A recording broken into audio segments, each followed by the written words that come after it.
we're going to talk to Dr.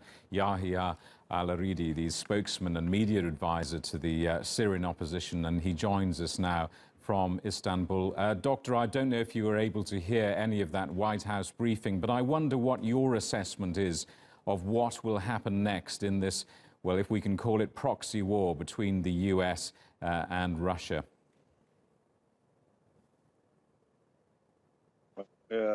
I think the United States not help but do something about this. Although the spokesperson, the lady, talked about all options on the table, but I believe that there has to be something, because there is a great deal of coordination between the United States and its allies, and at the same time there are certain hints, there are certain evidence that points to the perpetrator of these war crimes that are being waged against Syrians. And this is not the first time.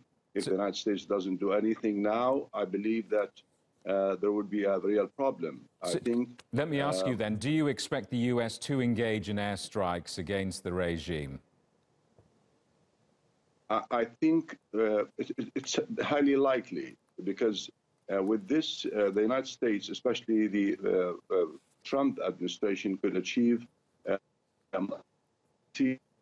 multi-dimensional targets in doing this regarding Iran and the nuclear treaty that is to be reviewed in May, just sending a strong message to it, sending a message to Russia, saying that you have been handed the Syrian file and you didn't succeed in stopping the bloodshed there.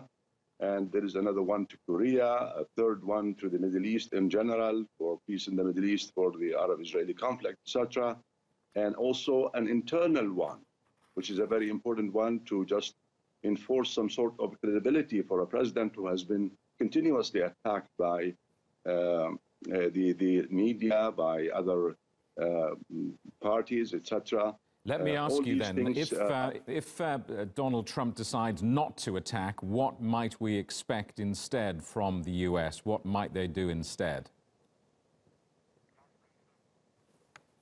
Well, that's really a real loss for the person who has been talking about punishing those crime perpetrators. This is one thing, loss of credibility. Another thing, not at the internal level, but also at the international level.